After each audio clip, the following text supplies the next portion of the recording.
Hello मेरे प्रिय दोस्तों, आपका हार्दिक स्वागत है। आज हम बात करने जा रहे हैं महिला सुपरवाइजर एमसीक्यू क्वेश्चंस के बारे में। यानी महिला सुपरवाइजर के अंदर जो 65 क्वेश्चंस साइंस और उनसे जो रिलेटेड पूछे जाएंगे, उन 65 क्वेश्चन के 65 अंक है। उन पूरे के पूरे 65 अंक लाने के लिए आप ये 250 क्वेश्चन एक बार जरूर पढ़े। एक बार आपको याद ना हो तो 2 बार पढ़े, 3 बार पढ़े। प्लीज आपसे निवेदन है, ये बहुत ही महत्वपूर्ण क्वेश्चन है, ये बहुत बार पूछे गए क्वेश्चन है और बहुत ही अच्छे क्वेश्चन है। हम आज आपके सामने 250 क्वेश्चन यानी 250 क्वेश्चन रखने जा रहे हैं। ये सारी के सारी आपको याद होनी चाहिए दोस्तों। तो दोस्तों, पहला क्वेश्चन है, जननी सुरक्षा योजना कब आरंभ की गई? तो 12 अप्रैल 2005, यानी 12 अप्रैल 2005 को जननी सुरक्षा योजना प्रारंभ की गई। 7 अप्रैल को पता है दोस्तों आपको स्वास्थ्य दिवस के रूप में मनाया जाता है। 12 अप्रैल को जननी सुरक्षा योजना प्रारंभ की गई। आगे हम बात कर रहे हैं, माता एवं नवजात शिशु मृत्यु दर को कम करने के उद्देश्य से 2005 में कौन सी योजना प्रारंभ की गई? यानी माता और नवजात शिशु मृत्यु दर को कम करने के उद्देश्य से 2005 में जननी जननी सुरक्षा योजना प्रारंभ की गई। तीसरा जो क्वेश्चन है, राष्ट्रीय शहरी स्वास्थ्य मिशन कब प्रारंभ किया गया? राष्ट्रीय राष्ट्रीय शहरी सुरक्षा मिशन 2013 के अंदर प्रारंभ किया गया, जिसका उद्देश्य था स्वस्थ माता और स्वस्थ बच्चा। महिला एवं बाल विकास विभाग की स्थापना 1985 के अंदर हुई थी। महिला और बाल विकास विभाग की स्थापना 1985 में हुई थी। सार्वभौमिक टीकाकरण कार्यक्रम कब प्रारंभ किए गए? सार्वभौमिक टीकाकरण कार्यक्रम ये भी 1985 में प्रारंभ किया गया था। बेसहारा बच्चों हेतु समन्वित कार्यक्रम किस वर्ष प्रारंभ किया गया? ये प्रारंभ हुआ 1992 के अंदर। केंद्रीय समाज कल्याण बोर्ड की स्थापना कब हुई? केंद्रीय समाज कल्याण बोर्ड की स्थापना 1952 के अंदर हुई। और ये समाज कल्याण बोर्ड है वो छात्रवृत्ति और अन्य स्कीम यानी जो गरीब है, अल्पसंख्यक है, SC ST है, उनको यानी सहायता देता है। कल्याण विस्तार योजना कब प्रारंभ की गई? कल्याण विस्तार योजना 1954 में प्रारंभ हुई दोस्तों। परिवार एवं बाल कल्याण योजना कब चलाई गई? परिवार और बाल कल्याण योजना 1967 में चलाई गई। 12 वर्ष की कम उम्र वाले बालक के पोषण के लिए कितनी कैलोरी आहार मिलना चाहिए? यानी 12 वर्ष का अगर कोई बालक है तो उसके पोषण के लिए उनको 3000 से लेकर 3400 कैलोरी तक पोषण मिलना चाहिए। अगर इससे कम पोषण मिलता है तो वो कुपोषित बालक कहलाता है। बेरी बेरी किस विटामिन की कमी से होता है दोस्तों? बेरी बेरी विटामिन बी की कमी से होने वाला रोग है। विटामिन ए की कमी से स्क्रवी होता है। बी की कमी से बेरी बेरी यानी बहरापन। सी की कमी से स्क्रवी होता है। ए की कमी से रतौंधी होता है। बी की कमी से बेरी बेरी होता है। सी की कमी से स्क्रवी होता है और डी की कमी से रिकेट्स होता है। दोस्तों, बेरी बेरी के अंदर कम सुनाई देता है। विटामिन B1 की कमी से ये होता है। अगर विटामिन बी आ गई तो बी भी होगा, और बी में कौन सा विटामिन होगा? Vitamin B1। विटामिन बी की कमी से होने वाली निम्न में से कौन सी बीमारी है? रक्तहीनता। ये रक्तहीनता विटामिन बी की कमी से ही होती है। एक युवा पुरुष को प्रतिदिन कितनी कैलोरी की आवश्यकता होती है? 2000 से 2500 कैलोरी।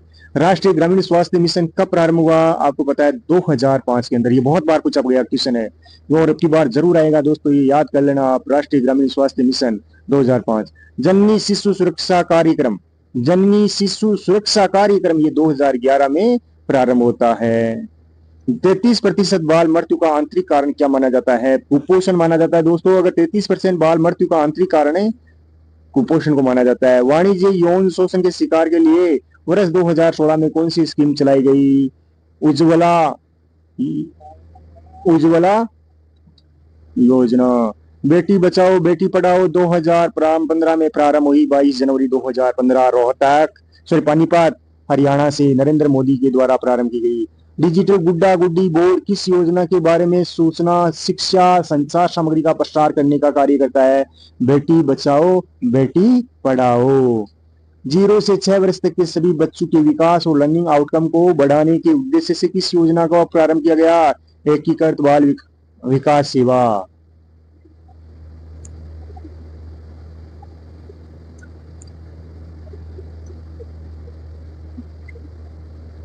गर्भवती महिलाओं को सार्वजनिक स्वास्थ्य संस्थाओं में पूर्णतः निःशुल्क और बिना किसी खर्च के सिजेरियन सहित प्रस्ताव कराने प्रसव कराने का हक निम्नलिखित में से किस योजना के तहत दिया गया? जननी शिशु सुरक्षा कार्यक्रम। ये जो जननी शिशु सुरक्षा कार्यक्रम था, इसमें गर्भवती जो महिलाएं थी उनको सार्वजनिक स्वास्थ्य संस्थानों में पूर्णतः निःशुल्क और बिना किसी खर्चे के सिजेरियन रहित यानी बिना ऑपरेशन के प्रसव कराने का हक दिया गया था। कौन सी योजना के तहत? जननी शिशु सुरक्षा कार्यक्रम के तहत। निम्न में से कौन सा एक इंटरैक्टिव वॉयस रिस्पांस आधारित मोबाइल सेवा है जिसमें सीधे गर्भवती महिलाओं और छोटे बच्चों की माताओं और उनके परिवारों के मोबाइल फोन पर गर्भावस्था और बाल स्वास्थ्य के बारे में टाइम सेंसिटिव ऑडियो संदेश दिया जाता है? किलकारी योजना। ये छत्तीसगढ़ की योजना है, किलकारी योजना। श्रम और रोजगार मंत्रालय द्वारा असंगठित कामगार की कौन सी योजना कार्यान्वित की जा रही है? राष्ट्रीय स्वास्थ्य बीमा योजना। सार्वजनिक स्वास्थ्य सुविधाओं को पुरस्कार देने के लिए निम्न में से कौन सा एक पहल है? कायाकल्प पहल। महिला और बाल विकास मंत्रालय महिला एवं बाल विकास मंत्रालय द्वारा महिलाओं के लिए प्रारंभ किया गया 2017। बालिका समृद्धि योजना किस वर्ष प्रारंभ हुई? 1997 में। असाधारण सूझबूझ वाले उत्कृष्ट बच्चों को प्रोत्साहन करने के उद्देश्य से किस योजना को वर्ष 1957 में प्रारंभ किया गया? बाल पुरस्कार योजना। सुरक्षित मातृत्व एवं बच्चों के स्वास्थ्य व्यवस्थाओं को सुनिश्चित करने के उद्देश्य से निम्न में से किस योजना को 1997 में प्रारंभ किया गया? प्रजनन एवं बाल स्वास्थ्य कार्यक्रम। पढ़ाई छोड़ देने वाली 11 से 18 वर्ष तक की आयु की लड़कियों को आत्मनिर्भरता की ओर उन्मुख करने के उद्देश्य से निम्न में से कौन सी योजना वर्ष 2000 में प्रारंभ की गई? यानी 11 से 18 वर्ष की जो बालक बालिकाएं हैं जो बीच में ड्रॉप आउट हो जाती है यानी पढ़ाई छोड़ देती है, उन बालिकाओं को वापस जोड़ने के लिए किशोरी शक्ति योजना प्रारंभ की गई। क्वेश्चन नंबर 31, महिला और बाल विकास विभाग की स्थापना 1985 में हुई थी। महिला एवं बाल विकास मंत्रालय द्वारा 11 से 18 वर्ष तक की किशोरियों के लिए राजीव गांधी किशोरी सशक्तिकरण योजना सबला किस वर्ष प्रारंभ की गई? 2010 में। निम्न में से किस योजना के अंतर्गत परिवार की दूसरी बेटी के जन्म पर माता पिता को 5,000 रुपए प्रति वर्ष 5 वर्ष तक के लिए दिए जाते हैं? लाडली योजना। और लाडली बहना योजना कहाँ की है? एमपी की है। 15 से 45 वर्ष की आयु की महिलाओं को पूरक पोषाहार टीकाकरण, स्वास्थ्य जांच, पोषाहार शिक्षा, अनौपचारिक पूर्व स्कूल शिक्षा किस योजना के अंतर्गत प्रदान किए जाते हैं? समेकित बाल विकास सेवा योजना।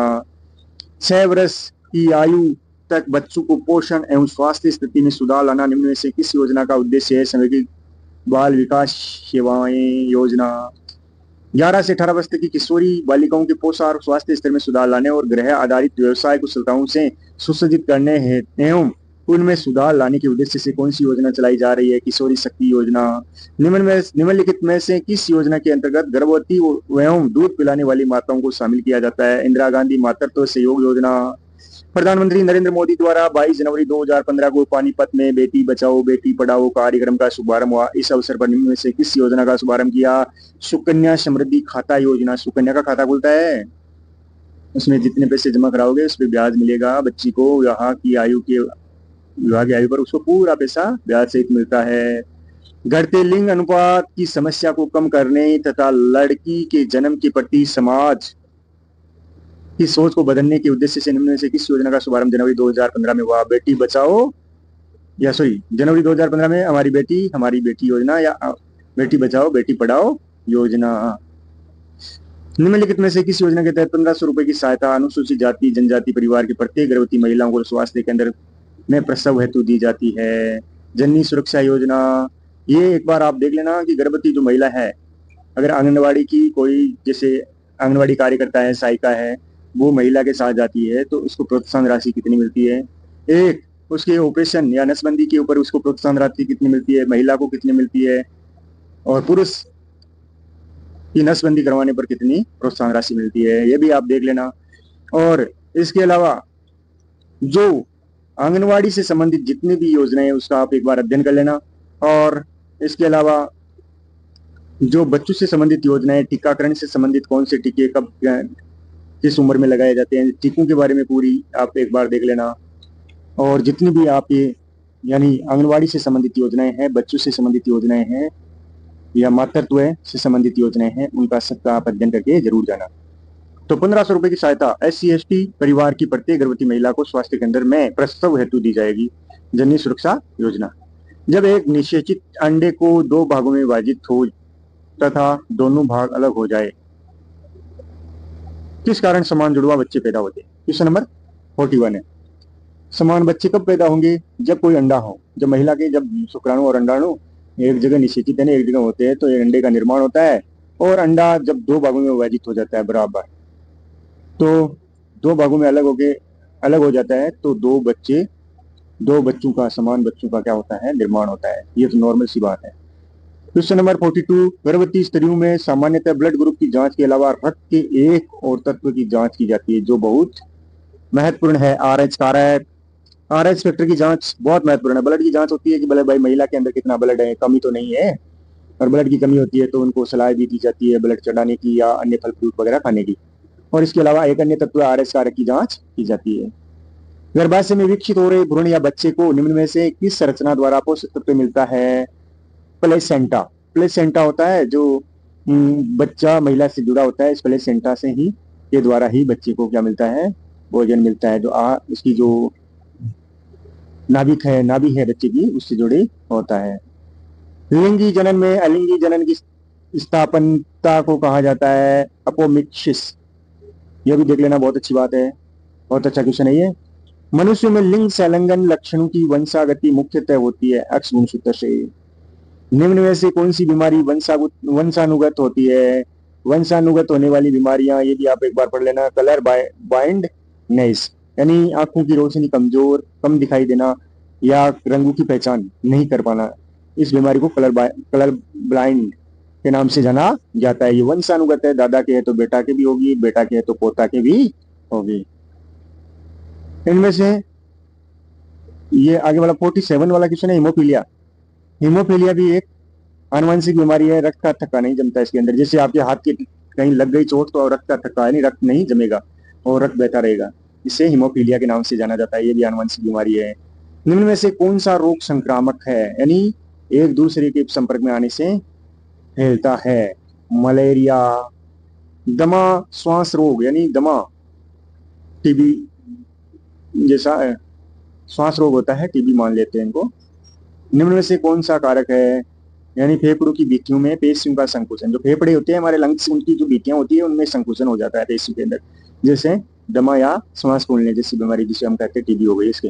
पोलियो वायरस का संक्रमण किसके द्वारा होता है? पोलियो वायरस है वो दूषित जल और खाद्य पदार्थ के कारण। दोस्तों ये जरूर आप देख लेना, जो दमा वाला है ना, टीबी वाला, टीबी का भी जो गवर्नमेंट है टीबी रोग के ऊपर बहुत ज्यादा फोकस डाल रही है, और आंगनवाड़ी जो कार्यकर्ता महिलाएं वगैरह है उनको बार बार इनके सर्वे के आंकड़े मांगे जाते हैं। कोई अगर बीमार होता है तो उसको फ्री इलाज दिया जाता है गवर्नमेंट के द्वारा। इनका नाम यानी इनकी लिस्ट वगैरह बनाई जाती है गवर्नमेंट के द्वारा। तो इससे संबंधित जो योजना है उसके बारे में आप देख लेना। पोलियो वायरस का संक्रमण किसके द्वारा होता है? दूषित जल और खाद्य पदार्थ के कारण। कालाजार रोग होता है वो, उसका रोगाणु है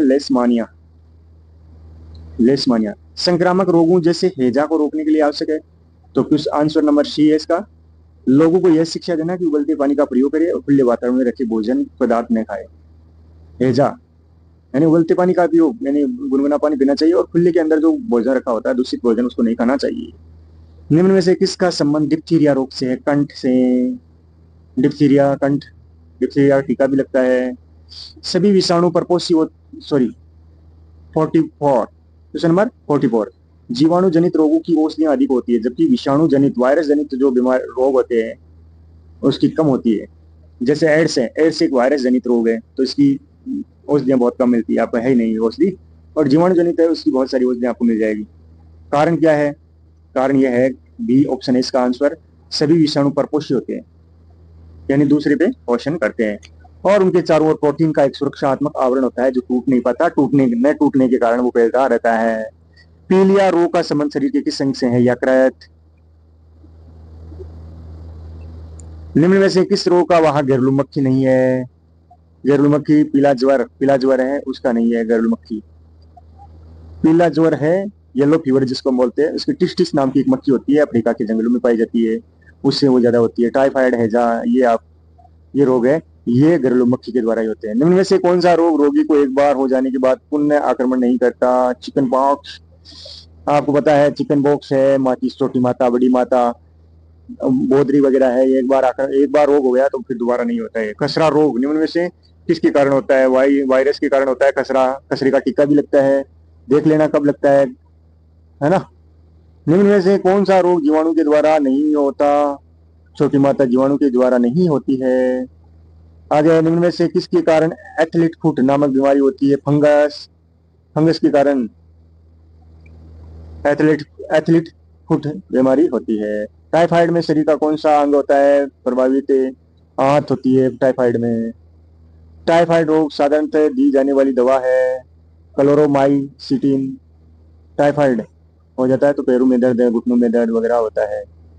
ऊतकों की अनियमित वृद्धि कैंसर से संबंधित है। कैंसर जो 63 क्वेश्चन है, कैंसर संबंधित है। ऊतकों में अनियमित वृद्धि यानी जो मर्द सेल्स है उनका अनगिनत मात्रा में बढ़ना, ऊतकों का अनियमित वृद्धि कैंसर से संबंधित है।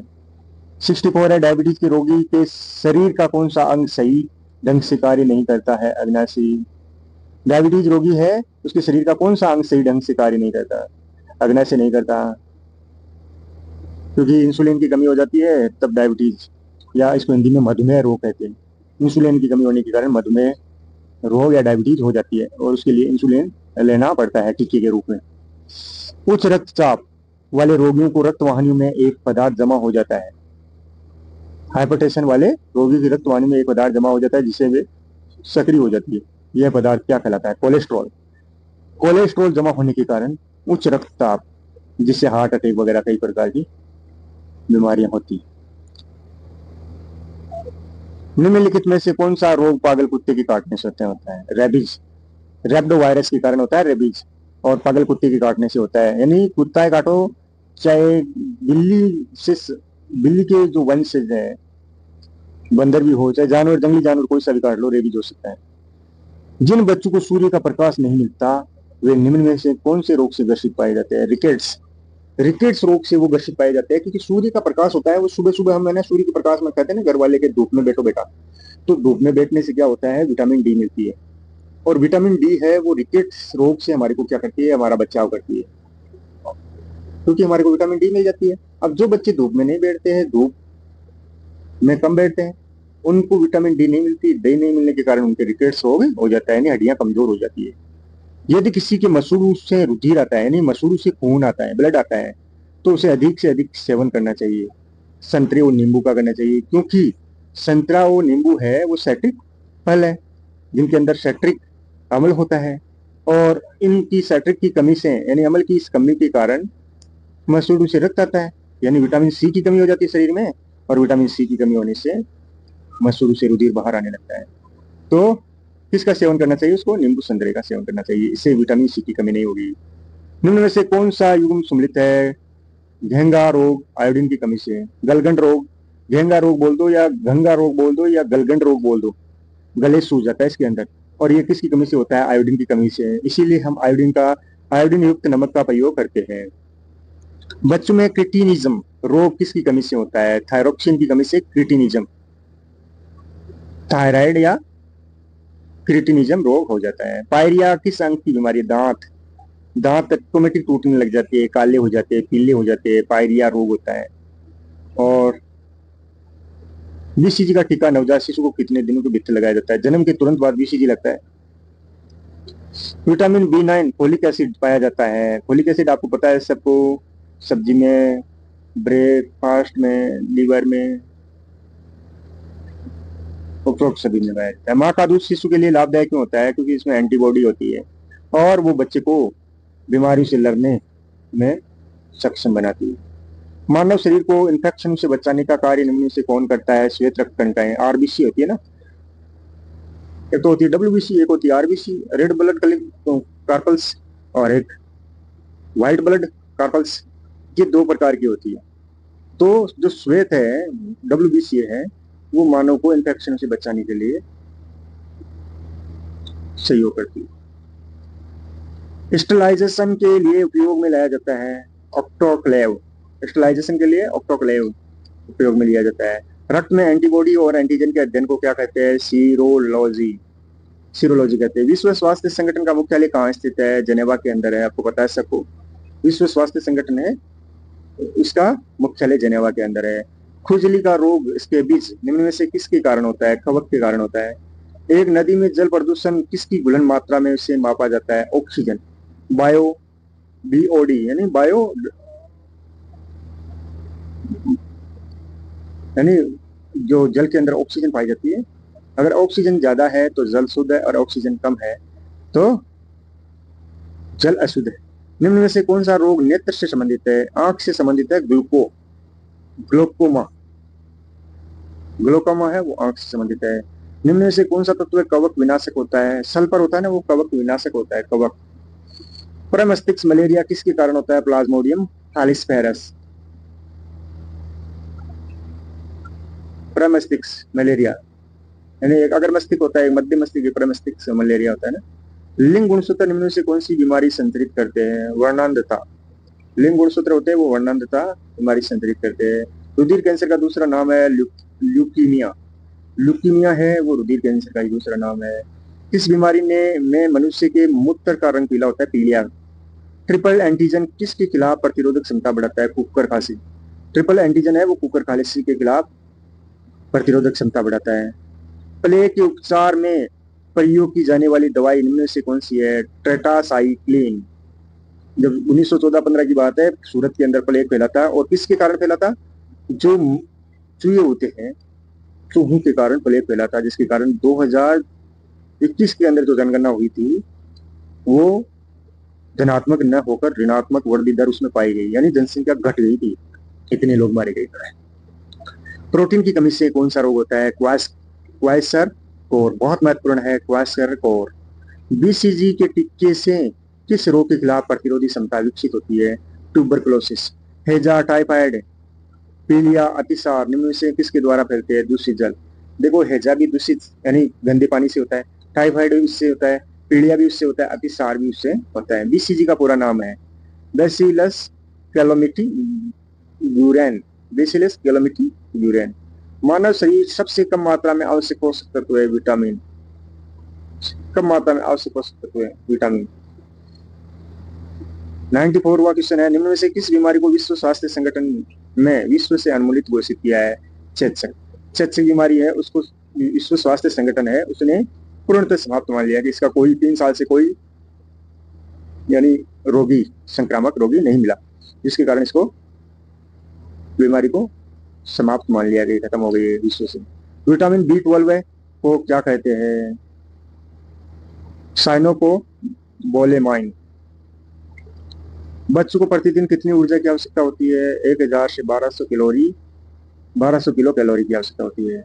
निम्न में से विटामिन वसा में विलय नहीं है, कौन सी विटामिन है वो वसा के अंदर विलय नहीं है? के, विटामिन के। ये भी आप देख लेना, विटामिन वाला टॉपिक जरूर देख लेना, कौन सी पानी में घुलनशील है, कौन सी वसा में घुलनशील है, विटामिन कितने होते हैं, है ना। विटामिन ए की कमी से आपको पता है बिटॉट्स स्पॉट्स,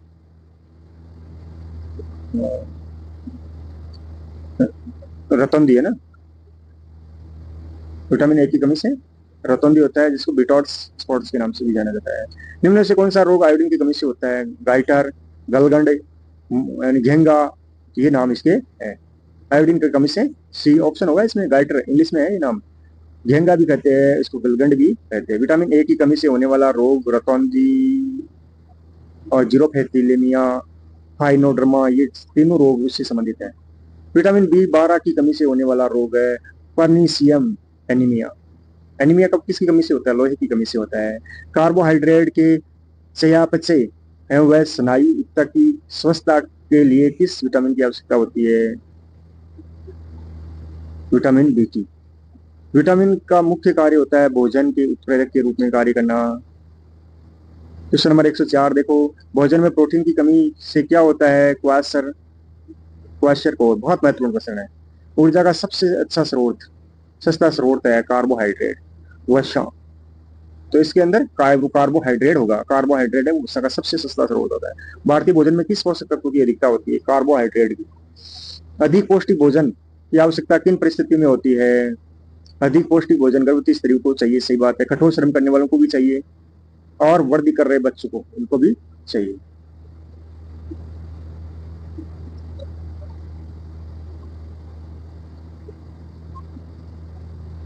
अधिक पौष्टिक भोजन की आवश्यकता किन परिस्थितियों में होती है? गर्भवती स्त्रियों को, कठोर श्रम करने वालों को, वर्दी कर रहे बच्चों को।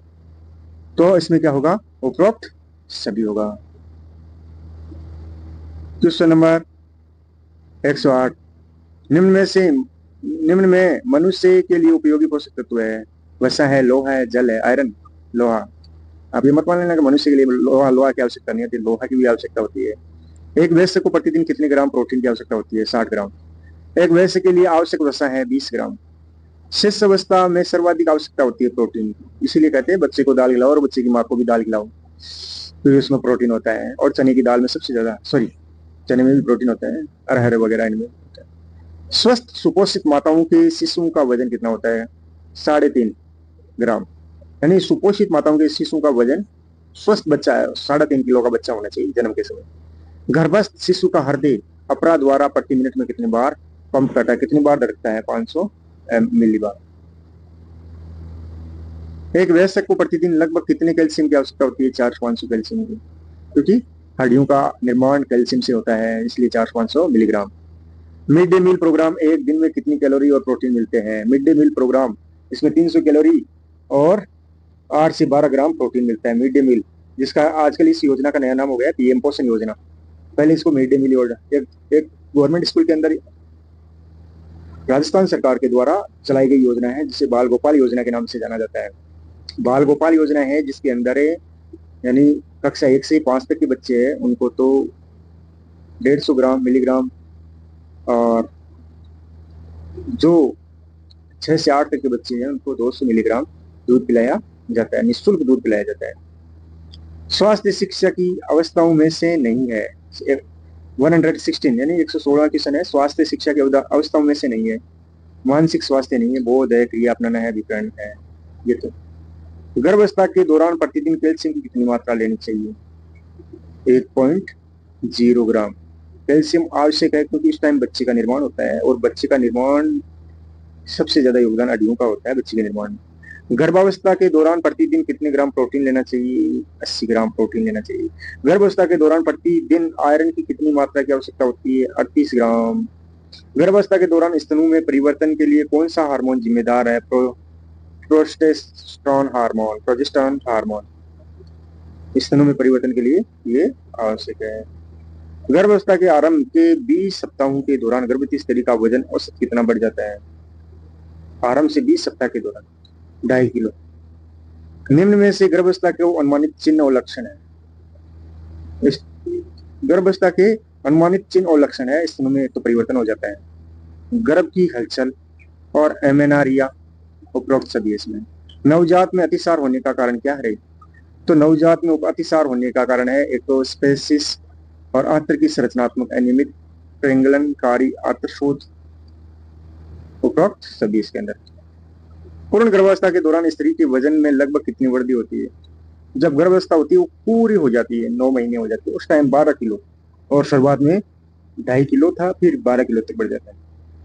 प्रसव के पूर्ण होने पर गर्भावस्था का वजन कितना होता है? 900 ग्राम। गर्भाशय का वजन, ये गर्भाशय का वजन पूछा है, इसमें 900 ग्राम हो जाता है। बीसीजी का टीका किस रोग के लिए असरकारी है? तपेदिक क्षय रोग के लिए। क्लोरोसिस नामक रोग जल में किसकी उपस्थिति के कारण होता है? क्लोरीन की कमी। टाइफाइड में असरकारी दवा है क्लोरोफेनिकोल। विब्रियो कोलोरी नामक जीवाणु के कारण मनुष्य का कौन सा रोग होता है? पोलियो। विब्रियो कोलोरी है उस नामक जीवाणु के कारण पीलिया रोग होता है। हेपेटाइटिस रोग मनुष्य के किस अंग को क्षतिग्रस्त करता है? यकृत को। विवेक किस रोग को नियंत्रित करने की सक्षम वैक्सीन है? विवेक जो वैक्सीन है वो हेपेटाइटिस को नियंत्रित करने की वैक्सीन है। डीटीपी टीकाकरण में किस रोग को शामिल नहीं किया जाता? क्षय रोग को। राष्ट्रीय टीकाकरण सारणी के अनुसार शिशु में कितने रोगों या कितने सेंगू के लिए टीकाकरण किया जाता है? 6 सेंगू के लिए। खसरा, मेसल्स या मजलिस का टीका प्राय किस आयु तक लगाया जाता है? खसरा का टीका 9 महीने में लगाना अनिवार्य। ग्रामीण स्वास्थ्य मिशन का लक्ष्य, राष्ट्रीय ग्रामीण स्वास्थ्य मिशन शिशु मृत्यु दर को कम करना, मातृत्व मृत्यु दर को कम करना, संक्रामक और असंक्रामक बीमारी को नियंत्रित करना, 100% टीकाकरण को प्राप्त करना। किन क्षेत्रों में है? ग्रामीण क्षेत्रों में, यानी उपरोक्त सभी होंगे, आप भी जानते हैं ये चीजें। निम्न में से स्वैच्छिक स्वास्थ्य अभिकरण जो महिलाओं की स्थिति को सुधारने का कार्य करता है? कस्तूरबा मेमोरियल फंड, ये स्वैच्छिक स्वास्थ्य अभिकरण है जो महिलाओं की स्थिति सुधारने का कार्य करता है। कस्तूरबा गांधी है ना, उसका कोई एनजीओ वगैरह चलता है, उसके नाम से वो करता है ये कार्य। गर्भावस्था के अंतिम महीने में गर्भवती स्त्री के चलने पर दर्द होता है, यह किस जोड़ को सीमित हलचल के कारण होता है? सिंथेसिस प्यूबिस जोड़ की सीमित हलचल के कारण होता है। मातृ और बाल स्वास्थ्य सेवा का उद्देश्य क्या है भाई लोगों? तो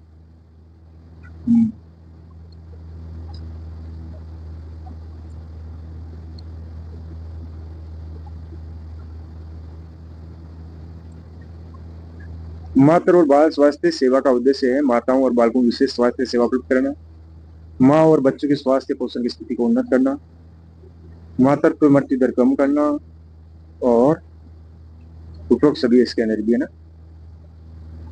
प्रत्येक गर्भवती महिला को स्वस्थ शिशु का जन्म सुनिश्चित करना, ये तो नॉर्मल चीज है। ग्रामीण स्वास्थ्य योजना का उद्देश्य, ये इसमें भी उपरोक्त सभी है। शिशु मृत्यु दर कम करना, मातृत्व मृत्यु दर कम करना, जन्म मृत्यु पंजीकरण को बढ़ावा देना, छोटी उम्र में होने वाली शादी को रोकना। आगे है राष्ट्रीय परिवार कल्याण कार्यक्रम का मुख्य लक्ष्य है लोगों के जीवन की गुणवत्ता में सुधार करना।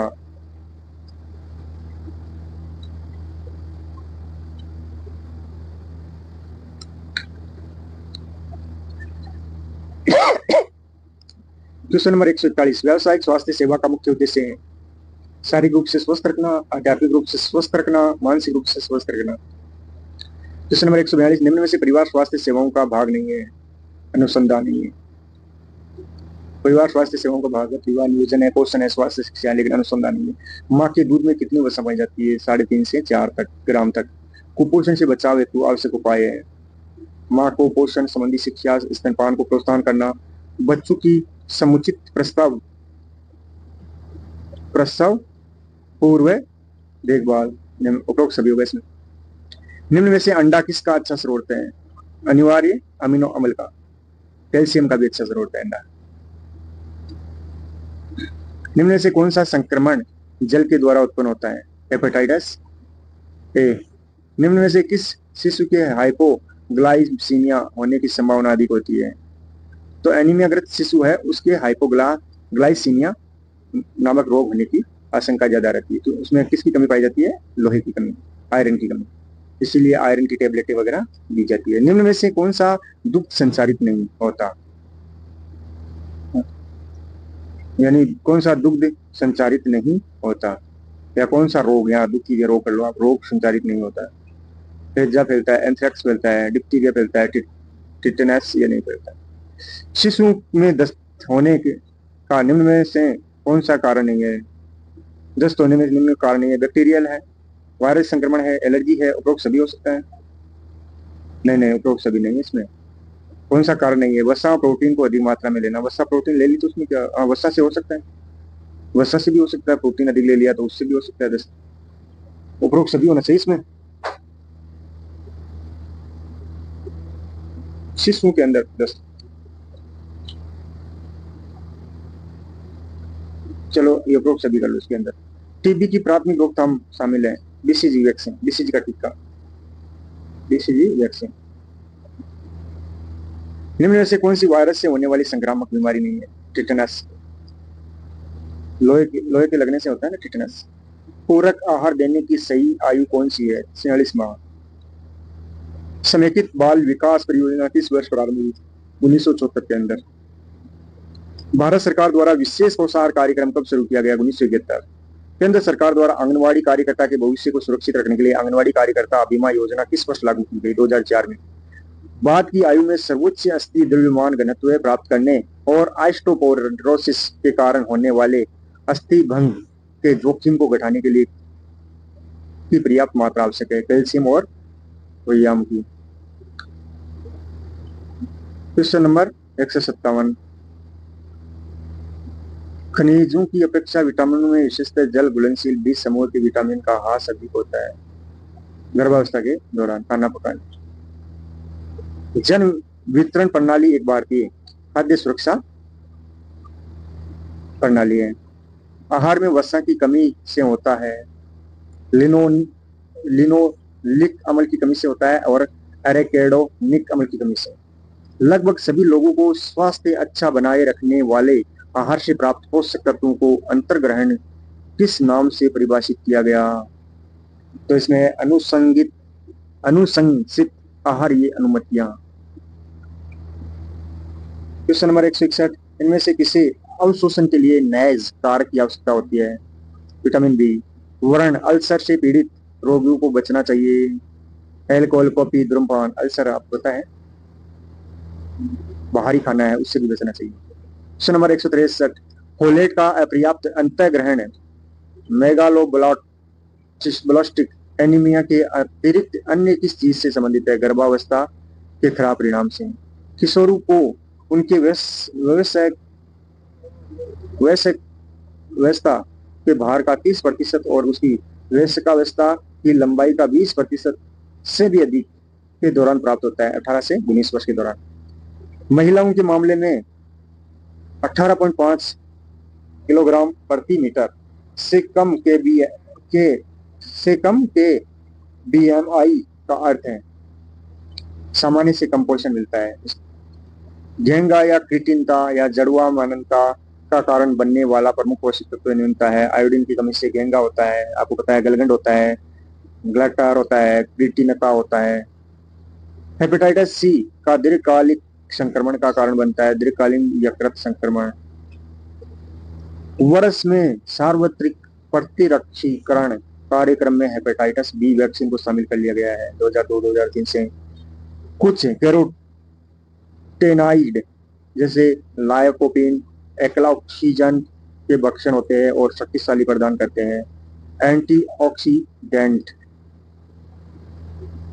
गतिविधि। राष्ट्रीय अंधता नियंत्रण कार्यक्रम के अनुसार अंधता का मुख्य कारण है मोतियाबिंद। मोतियाबिंद इससे लोग अंधे हो रहे हैं। राष्ट्रीय ट्यूबरकुलोसिस कार्यक्रम का मुख्य उद्देश्य है निगरानी तंत्र स्थापित करना, टीबी का उचित निदान एवं केस से प्रबंधन सुनिश्चित करना, टीबी संचरण की गतिविधि को घटाना। इसमें उपरोक्त सभी का ये महत्वपूर्ण क्वेश्चन है। इनमें से कौन सा विटामिन बी12 की कमी से उत्पन्न मेगालोब्लास्टिक एनीमिया को ठीक कर देता है? फोलिक अम्ल। तेल किसका समृद्ध स्रोत है? पीयूएफए का। इनमें से कौन सा रोग श्वसन मार्ग के माध्यम से फैलता है?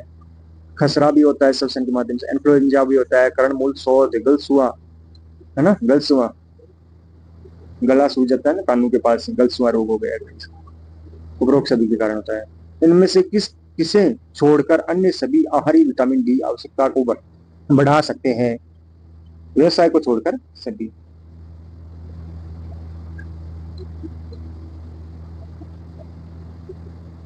ये थोड़ा सा गलत क्वेश्चन लग रहा है, आप दूसरा ये देख लो 174। गर्भवती महिला को बचना चाहिए, अल्कोहल से भी बचना चाहिए, कैफीन से, कॉफी से, कृत्रिम अंगूर से भी बचना चाहिए। इनमें से कौन सा एक संक्रामक रोग है? हिस्टीरिया। कैल्शियम फास्फेट और मैग्नीशियम के अंदर पाए जाने वाले महत्वपूर्ण खनिज है, ये हड्डियों को मजबूत करते हैं। गर्भावस्था के दौरान उत्तक संश्लेषण की गति बढ़ने और सक्रिय उत्तक द्रव्यमान में वृद्धि होने और हृदय वाहिकाएं एवं श्वसन कार्य में वृद्धि होने के कारण में वृद्धि होती है आधीरित चयापचय। 180वां क्वेश्चन है, SAM का पूरा नाम है सीवियर एक्यूट मॉल न्यूट्रिशन, गंभीर तीक्ष्ण कुपोषण।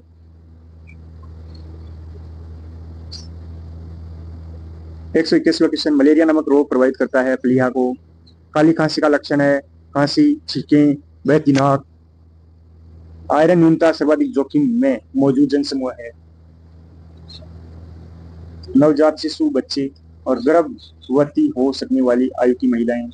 गर्भवती महिलाएं ये आयरन न्यूनता के सर्वाधिक जोखिम में होने वाले जनसमूह है।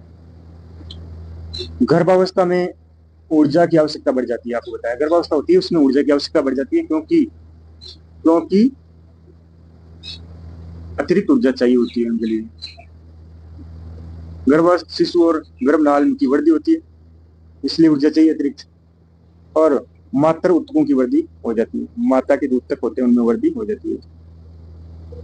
घेंगा गाइटर संबंधित है थायराइड ग्रंथि से, और कमी किसकी होती है इसमें, किसकी कमी होती है बताओ। घेंगा गाइटर से संबंधित है थायराइड या आउटू ग्रंथि से, जिसको हम गलगंड रोग भी कहते हैं, घेंगा रोग है, गलगंड रोग है, आयोडीन की कमी से होता है। खराब आहार और अस्वास्थ्यकर परिवेशी स्वच्छता के प्रमुख कारण है मलेरिया। राष्ट्रीय टीकाकरण कार्यक्रम के अनुसार गर्भवती माता के लिए कौन सा टीका अनुशंसित है, टेटनस टॉक्साइड का। पौष्टिक और पोषक आहार जो सभी वृहद एवं सूक्ष्म पोषक तत्वों एवं खाद्य समूह की दृष्टि से संपूर्ण होता है कहलाता है संतुलित आहार। इनमें से कौन सा एक मच्छर वाहित रोग नहीं है, नींद की बीमारी ये नहीं है, डेंगू है, फाइलेरियासिस है, मलेरिया, ये मच्छर से होता है। कौन सा रोग जीवाणु संक्रमण से होता है, टेटनस। वे आहारीय कारक जो आयरन अवशोषण घटा देते हैं, उपरोक्त सभी होंगे इसके अंदर। आंतों की गतिशीलता अधिक होना, फाइलेट ऑक्जेलेट की उपस्थिति होना, हाइपोक्लोराइड्रिया की उपस्थिति होना। स्वास्थ्य पेशेवरों द्वारा पंच भोजन समूह प्रणाली का उपयोग किया जाता है पोषण संबंधित आकलन एवं जांच के साधन के रूप में, पोषण संबंधी परामर्श के साधन के रूप में, रोगी को उपचारात्मक आहार समझाने के लिए। आयोडीन न्यूनता विकार रोकथाम के लिए आयोडीन संपूर्ण की न्यूनतम सुझावित मात्रा प्रतिदिन है। आयोडीन मिलना चाहिए 100 से 150 माइक्रोग्राम, बहुत कम होता है ये। अर्धवार्षिक कुर्मी मुक्ति योजना, कुर्मी मुक्ति योजना ये भी देख लेना आप, जो साप्ताहिक आयरन और फोलिक अम्ल संपूर्ण योजना का घटक है। एब्डोजोल की मात्रा प्रदान करती है 400 मिलीग्राम की। यानी कुर्मी से मुक्ति पाने के लिए गवर्नमेंट द्वारा जो योजना चलाई जा रही है, स्कूल के अंदर जो बच्चे 1 से 8 के, उन बच्चों को सप्ताह के अंदर शुक्रवार के दिन मेरे हिसाब से आयरन और फोलिक अम्ल की टैबलेट खिलाई जाती है, एब्डोजोल जिसको हम बोलते हैं। इनमें से कौन सा पोषक तत्व अधिक ऊर्जा प्रदान करता है, वसा। एमएमआर का प्रतिरक्षीकरण देने के लिए आवश्यक न्यूनतम आयु 12 से 18 वर्ष, सॉरी माह। आहार में अत्यधिक सरल कार्बोहाइड्रेट होने से हो सकता है मोटापा। मेगालोब्लास्टिक एनीमिया की कमी के कारण होता है फोलिक अम्ल की। क्वेश्चन नंबर 199, आईसीएमआर 2010 के अनुसार गर्भवती महिलाओं के लिए कैल्शियम की आरडी है, यानी इसकी मात्रा है 1200 मिलीग्राम प्रतिदिन। क्वेश्चन नंबर 200, प्रोटीन कुपोषण की उपचार प्रोटोकॉल से आरंभ होती है। तरल पदार्थों की पुनर्पूर्ति, तत्व पश्चात उच्च गुणवत्ता वाले प्रोटीन और कैलोरी में क्रमशः वृद्धि। विश्व स्वास्थ्य संगठन का भारत के लिए वर्ष 2015 का टीबी का आंकड़ा है।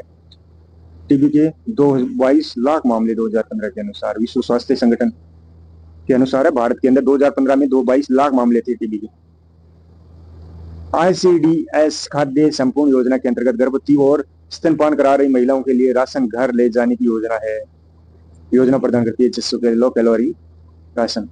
अंतराक्षी स्थान में जल के संचय को कहते हैं एडिमा। तानिका शोध यानी मस्तिष्कावरण शोध के कारण होता है। मैनिजोकोकस धूप से मिलने वाला विटामिन डी है। 206वां क्वेश्चन है, मोटापे की जटिलता में इनमें से किसे छोड़कर अन्य सभी शामिल है, टाइप 1 मधुमेह है।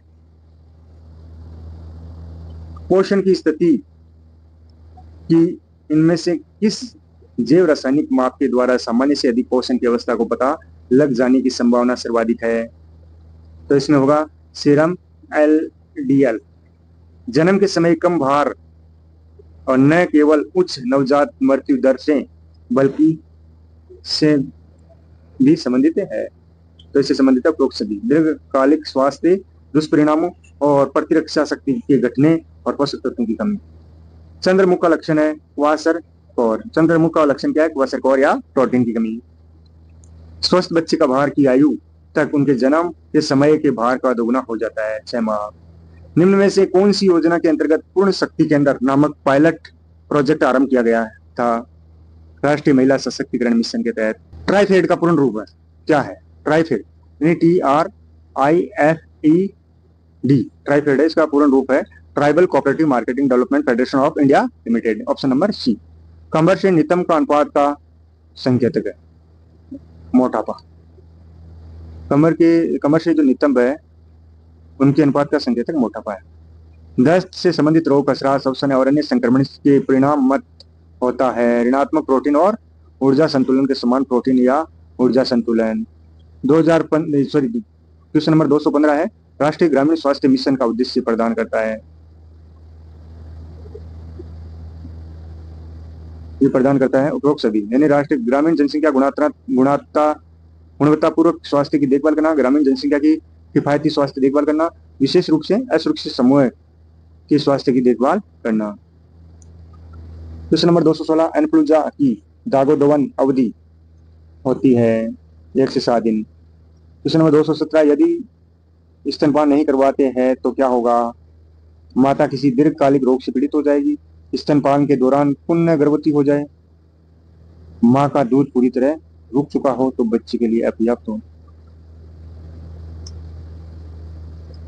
यदि स्तनपान नहीं करवाते हैं तो माता किसी दीर्घकालीन रोग से पीड़ित हो जाए, है ना, ये होगा इसके अंदर। ये तो बाकी बहुत बेकार है। वर्दी ऊर्जा, मरम्मत और रखरखाव के लिए शरीर को जिस पदार्थ की आवश्यकता होती है वह है प्रोटीन। भारतीय संदर्भ में पुरुषों और महिलाओं का आदर्श शरीर का भार क्रमशः है।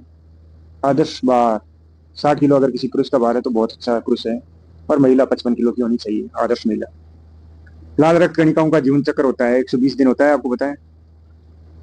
मातृ मृत्यु दर के रूप में व्यक्त किया जाता है 1 लाख गर्भावस्थाओं पर गर्भवती महिलाओं की मृत्यु की संख्या, यानी 1 लाख महिलाएं हैं जो गर्भावस्था में है, और उनमें जो मरने वाली महिलाएं होती है, जिनकी मृत्यु होती है जिन महिलाओं की, वो संख्या क्या कहलाती है?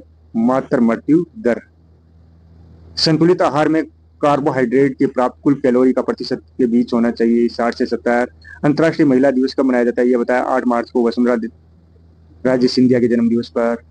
सामान्य गर्भावस्था के दौरान किन रोगों के लिए नियमित जांच होती है? AIDS, hepatitis B, Down syndrome, इनकी जांच होती है।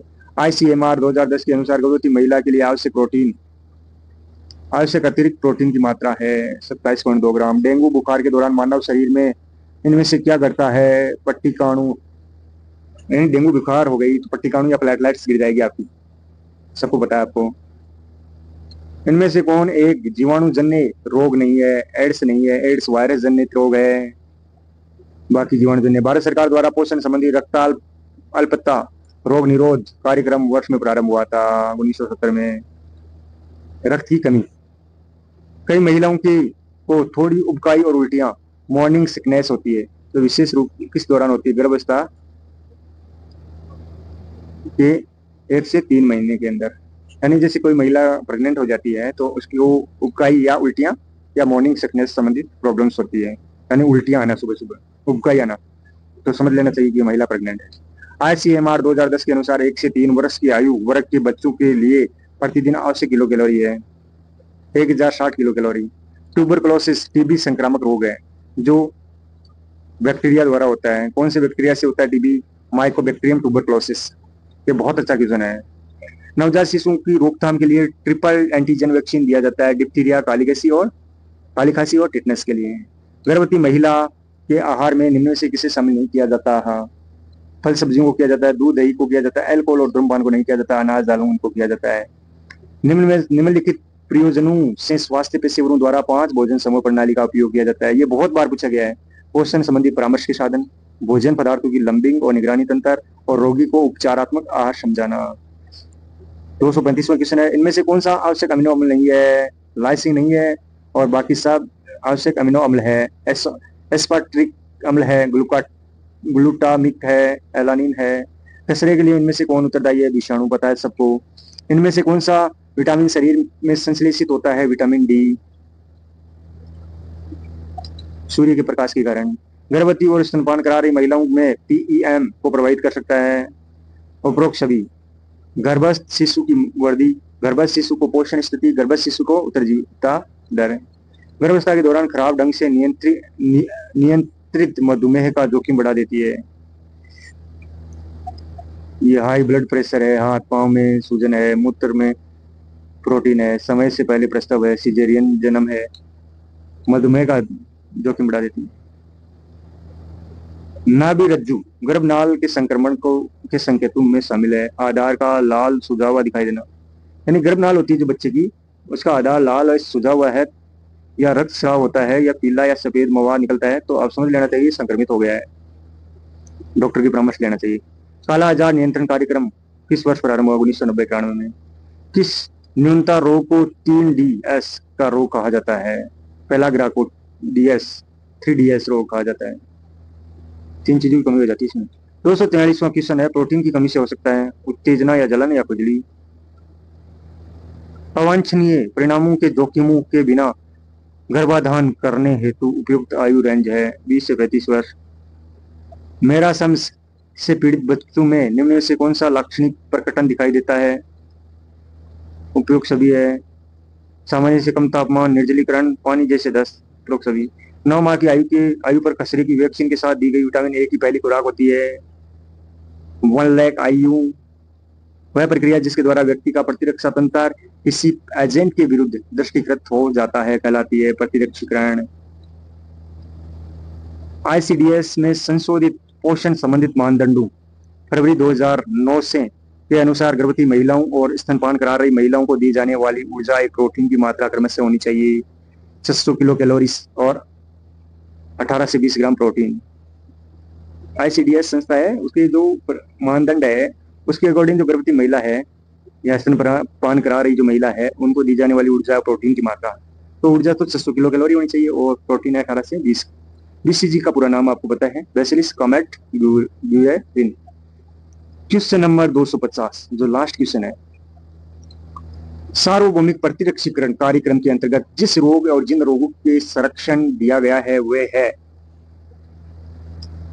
उपरोक्त सभी, डिप्थीरिया है, पोलियो है, क्षय रोग है। तो प्रिय दोस्तों, हमारा कैसा लगा आपको ये मॉडल पेपर? प्लीज आप हमारे को कमेंट में जरूर बताएं, और इस मॉडल पेपर को कम से कम आप 2 या 3 बार जरूर देखें, समझे इसको। अगर इसको आप समझ लेते हो तो इन 250 क्वेश्चनों में 65 क्वेश्चन आपकी राइट हो जाएंगे, यानी आपके पेपर में आ जाएंगे। और 200 ये 250 जो क्वेश्चन है इनमें से आपके 65 जो क्वेश्चन एग्जाम हुए आते हैं वो अगर राइट हो गए पूरे के पूरे तो आपका सिलेक्शन कोई टालने वाला नहीं है। वैसे भी आपका सिलेक्शन होगा, लेकिन ये जो क्वेश्चन है वो बहुत महत्वपूर्ण है, इनको आप एक बार जरूर देखिए। जब तक आपको ये पूरी तरह से कंप्लीट नहीं हो जाते, पूरी तरह से आप इनको प्रिपेयर या तैयार नहीं कर लेते, इनको देखते रहिए और अपने जो दोस्त हैं उनको जरूर शेयर करें। जय हिंद, जय भारत मेरे प्रिय साथियों, फिर मिलेंगे एक दूसरे मॉडल पेपर के साथ।